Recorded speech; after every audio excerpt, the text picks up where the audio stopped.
ہم جب آئے تھے تو تقریباً 20 ارب ڈالر کا خسارہ تھا. آج وہ خسارہ 3 سال کے بعد 20 ارب ڈالر سے 1.8 ارب ڈالر پر رہ گیا. ہمارے فورن کرنسی ریزروز جب ہم آئے تھے تو پورے ملا کے 16.4 ارب ڈالر تھا اور آج ماشاءاللہ ہمارے 27 ارب ڈالر پر ریزرو چلے گئے ہیں. ہماری ٹیکس کلیکشن جب ہم آئے تھے تو 3,800 ارب روپیہ ہماری ٹوٹل ٹیکس کلیکشن تھی. آج وہ پہنچ گئی ہے 4,700 ارب پہ ہماری ٹیکس کلیکشن. اور یہ جو سارے میں آپ کو فگرز دے رہا ہوں یہ اسحاق ڈار کے نہیں ہیں, یہ اصل ہیں. اس کے بعد ہماری جو ریمیٹنسز ہیں, ہماری ریمیٹنسز تھیں جب ہم آئے, جو اوورسیز پاکستانی جو پیسہ بھیجتے تھے وہ تھی 19.9 ارب ڈالر اور آج ہماری ریمیٹنسز پہنچ گئی ہیں 29.4 ارب ڈالر. تقریباً 10 ارب ڈالر ایکسٹرا ریمیٹنسز آئیں. جو اکانومی, جو انڈسٹری جو اٹھاتی ہے اکانومی, اس میں جو اضافہ ہوا ہے وہ 18% ہوا ہے. یہ 10 سال کے بعد ہماری اتنی تیزی سے انڈسٹری اوپر جا رہی ہے جس سے لوگوں کو روزگار بھی مل رہا ہے. اس میں سیمنٹ 42% اس کی سیلز بڑھی ہے. ہمارے جو ایگریکلچر ہے 1100 ارب روپیہ ہمارا اضافی کسانوں کے پاس کیا ہے, اضافی کیا ہے.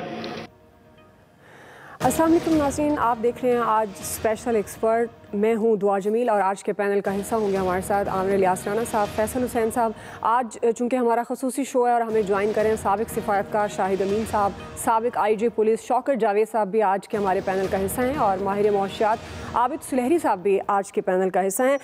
ناظرین, پاکستان تحریک انصاف کی گورنمنٹ کے 3 سال مکمل ہونے پر آج اسلام آباد میں خصوصی تقریب کا اہتمام کیا گیا ہے جس میں پرائم منسٹر عمران خان صاحب نے خطاب کیا جو PTI کی جانب سے ملک کے بڑے شہروں میں بڑی سکرینز لگا کر عوام کو دکھایا گیا. پرائم منسٹر نے اپنے طویل خطاب میں اپنی کامیابیاں گنوائیں, 3 سالہ کارکردگی کا ماضی کی حکومت کی پرفارمنس کے ساتھ تقابلی جائزہ پیش کیا. معاشی, سفارتی اور سماجی شعبوں سمیت کئی اہم منصوبوں میں کامیابیوں کے بڑے بڑے دعوے کیے گئے. گورنمنٹ کے دعوے اپنی جگہ, لیکن مبصرین کے مطابق مہنگائی, بلدیاتی الیکشن, مختلف شعبوں میں ریفارمز اور کشمیر پالیسی پر گورنمنٹ کو کوئی خاطر خواہ کامیابی حاصل نہیں ہو سکی. PTI کے پہلے 3 سالوں میں کتنی تبدیلی آئی, مختلف شعبوں میں کامیابیوں کے دعوے کتنے درست ہیں اور ان کامیابیوں سے عوام کو کتنا ریلیف ملا, اسی سے متعلق آج تمام ایکسپرٹس کے لیے میرا پہلا سوال جو ہے وہ یہی ہے. عامر صاحب, میں آپ سے آغاز کر لیتی ہوں. اس سے پہلے کہ ہم معیشت پر جائیں, IT سیکٹر پہ جائیں, سفارتکاری پر جائیں, میں سب سے پہلے ایک جنرل کویسچن رکھوں گی آپ سب کے سامنے. عامر صاحب, پاکستان, نیا پاکستان ویژن پاکستان تحریک انصاف کے 3 سالوں میں آپ کے خیال میں کس حد تک عمل ہوا اس پر؟ دیکھیں, جب ہم بات کرتے ہیں کہ ایک حکومت ہے اور اس کے 3 سال ہوئے ہیں اور وہ اپنی کارکردگی گنواتی ہے, اور ایک پارٹی جو پہلی دفعہ فیڈرل گورنمنٹ سنبھال رہی تھی, اور میں نہیں کہہ رہا کہ جی انہوں نے کہا تھا کہ ہمارے پاس اتنے ماہرین معیشت ہیں, IMF میں جانا خودکشی ہوگی یا ہم کہیں نہیں کریں گے, چونکہ آج 3 سال کے بعد پرائم منسٹر نے یہ مانا کہ ہمارے پاس اس دن بھی تجربے کی کمی تھی. مطلب آن جاب ٹریننگ پہ فیڈرل گورنمنٹ کام کرتی رہی اور وہ مسلسل سلسلہ جاری ہے. ایڈ بھی دے دیا انہوں نے. اور کل 3 سالہ کارکردگی پہ جب تبصرہ کر رہے تھے شوکت جاوید صاحب بیٹھے ہوئے ہیں, تو اچھی طرح چونکہ PSP آفیسر ہیں تو بتا سکیں گے کہ سندھ میں, پنجاب میں 6 IGs لگا کے تو رزلٹ 3 سال کے بعد گڈ گورننس کا جو وزیر اعلیٰ بتاتے نہیں وہ کیا نکلا. بڑی موٹی موٹی سی بات ہے کہ عام آدمی کو اصل بات ہوتی ہے کہ کیا گورنمنٹ دینے جا رہی ہے. ادویات کا پرائم منسٹر نے کوئی ذکر نہیں کیا کہ وہ کس وجہ سے بڑھتی رہیں. پہلی بات یہ ہوتی تھی کہ اسحاق ڈار چور تھا, اس کا سسٹم واردات کا غلط تھا, وہ ڈالر خریدتا تھا, ڈالر کو جعلی طور پہ روکتا تھا, اور یہ سارے ایماندار آئے, اچھے طریقے سے کام کر رہے تھے. عابد سلیحری صاحب بھی اس پہ بہت اچھی طرح بات کر سکیں گے کہ وہ جو کچھ بھی تھا عام آدمی کی قیمتیں مستحکم تھیں, اس کی جیب پہ زیادہ اثر نہیں جا رہا تھا اور وہ پریشان بہت زیادہ نہیں تھا. آپ نے سارے کام اچھے کیے, نیک پارسا سالے لوگ ڈھونڈ کے آپ نے مختلف شعبوں میں لگائے. بالکل ٹھیک ہے, ہم کب کہہ رہے ہیں کہ نہیں لگائے. پنجاب اینٹی کرپشن کے انہوں نے 521 ارب روپے گنوائے, یہ نیب کے 519 ارب روپے گنوائے, اور اینٹی کرپشن نے 450 ارب روپے ریکور کی. حالانکہ یہ ساری جائیداد تھی بیسیکلی کہ جی فلانے کے قبضے میں ہے, فلانے کے قبضے میں ہے, کیش کی صورت میں تو نہیں ہے. نیب کی ہے جو آپ کہہ رہے تھے کہ جی 12 ارب ڈالر ہر سال باہر چلا جاتا ہے پاکستان سے, یہ اس کے ہاف بلین ڈالر ٹوٹل آپ کی اس کے برابر نیب نے ریکوری کی. تو یہ باقی جو 36 ارب ڈالر میں سے آپ کے پاس پیسے بچے وہ کس کے اوپر لگے, کیونکہ آپ نے تو کرپشن روک دی.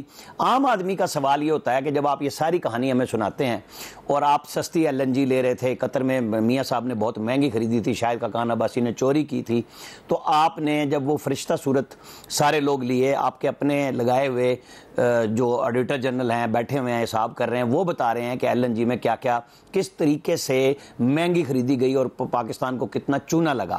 جب آپ اچھی کارکردگی کا مظاہرہ کرنے جاتے ہیں, ہم پہلے بھی کہتے رہے پیٹرولیم سیکٹر میں جب سب لوگوں نے مال بنایا پیٹرولیم کمپنیوں نے, آپ نے جن کو ذمہ دار ٹھہرایا ان کو دوسری ذمہ داریاں دے دی. صرف ایک شخص پہ آیا کہ ندیم صاحب تھے اور ان کو سائیڈ پہ کر دیا, وہ اپنا کام شام کر کے چلتے بنے, دوسرے صاحب آگے وہ اب اپنی وضاحتیں دے رہے ہیں. میں صرف اور صرف عام آدمی کی بات کرتا ہوں کہ اس کو روٹی کپڑا اور مکان جو آپ دینے کے وعدے بھی کر کے آئے تھے, میں پیپلز پارٹی کے نعرے کی بات نہیں کر رہا کیونکہ آپ نے گھر اور روزگار کی بات کی تھی, آپ پاورٹی ایلیویشن کی بات کر رہے ہیں, بہت اچھی بات ہے, اللہ کرے کہ آپ وہ دے دیں جو آپ سکیم دینے جا رہے ہیں کہ غریب آدمی کو پیسے آپ گھر پہ دے دیں گے, عورتوں کو دے دیں گے, ادویات کے لیے آپ جو کارڈ دے رہے ہیں بہت اچھا ہو جائے گا اگر آپ یہ سب چیزیں دے دیں گے, کیونکہ ہمارے ہینڈسم وزیر اعظم ہیں اور وہ کہہ رہے تھے کہ گھبرانا بالکل نہیں ہے. خسارہ آپ نے زیرو کیا اور اب 1.8 بلین ڈالر دوبارہ تجارتی خسارہ بھی ہو گیا کہ آپ کو یہ ماڈل سمجھ آ گیا کہ اگر آپ کو ترقی کرنی ہے, کہیں پہ کچھ کرنا ہے تو یہ خسارہ آپ کو برداشت کرنا پڑے گا. آپ کے پاس جو 200 ماہرین تھے ان سب نے آ کے سب سے زیادہ جو انرجی کے اوپر آپ ادائیگیاں کر رہے تھے اس کا حل پیش کرنا تھا, آپ اس میں بھی 2 گنا آگے چلے گئے. آپ کہتے تھے کہ جناب جو ایمنسٹی سکیمیں دیتے ہیں وہ چور ہیں, ان کے اپنے حکمران چور ہوتے ہیں, اور آپ مسلسل 2 سال سے ایمنسٹی سکیم 3 سال سے چلائی جا رہے ہیں. مجھے نہیں سمجھ آ رہی کہ وہ کون سا ورشن ہوگا. میں بالکل کتابی بات نہیں کر رہا جو پرائم منسٹر نے پڑھی اور سنا دی. اصل بات یہ ہے کہ عام آدمی کی صحت, اس کے روزگار, اس کے گھر کو چلانے کے لیے آپ نے کیا دیا, وہ بات آج تقریر میں موجود نہیں تھی. چلیں عابد سلیری صاحب کی طرف جاؤں گی. عابد صاحب, جس طرح عامر صاحب بھی کہہ رہے ہیں, ایک تو اوور آل میں چاہوں گی آپ کامنٹ کر دیں, نیا پاکستان ویژن پر کس حد تک عمل ہوا, اور گورنمنٹ کی جانب سے بڑے بڑے معاشی دعوے کیے جا رہے ہیں, لیکن یہ اگر معیشت بہتر ہو رہی ہے تو عام آدمی کو ریلیف کیوں نہیں ملتا؟ جی شکریہ. میرا خیال ہے جب ہم نئے پاکستان کی بات کریں گے تو اس میں کووڈ کا ذکر کیے بغیر نئے پاکستان کی بات شاید پوری نہیں ہو پائے گی, کہ یہ جو پچھلا سال 1.5 سال جو ہے کووڈ کا کانٹیکس میں پاکستان نے اور پوری دنیا نے گزارا ہے, اگر ہم صرف یہ کمپیریزن کریں کہ اس میں پاکستان کہاں کھڑا ہے, خطے کے باقی ممالک کہاں پہ کھڑے ہیں. جس دن پہلا کیس پاکستان میں آیا تھا تو ہمیں سیمپلز جو ہیں وہ چائنا بھیجنے پڑ رہے تھے, صرف یہ ڈٹرمن کرنے کے لیے کہ کووڈ ہے یا نہیں ہے, ہمارے پاس کن کن چیزوں کی کمی تھی, اور آج انفراسٹرکچر جو ہے ہیلتھ کا وہ کس قابل ہے.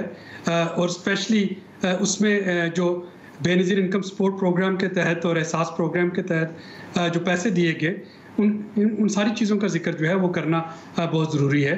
عامر صاحب نے جو باتیں کی وہ زمینی حقائق ہیں, ان کو آپ نہیں جھٹلا سکتے. وہ یقیناً جب پری الیکشن کوئی بھی پارٹی وعدے کرتی ہے اور وہ پورے نہیں کر پاتی تو اسی طرح کی فیلنگ آتی ہیں جیسے کہ عامر صاحب فرما رہے ہیں. میں صرف یہ دیکھنا چاہ رہا ہوں کہ ان ساری چیزوں میں کچھ پازیٹیو ڈیولپمنٹس تھیں, کچھ ایسی تھی جن سے بچا جا سکتا تھا, اور میرے نزدیک کووڈ کا جو مقابلہ کیا حکومت نے ہیلتھ انفراسٹرکچر پہ اور یہ سوشل سیفٹی نیٹ, یہ اس کا پازیٹیو پوائنٹ ہے کہ ہم انڈیا کو دیکھ لیں, بنگلہ دیش کو دیکھ لیں, ساؤتھ ایشیا کے باقی ممالک دیکھ لیں.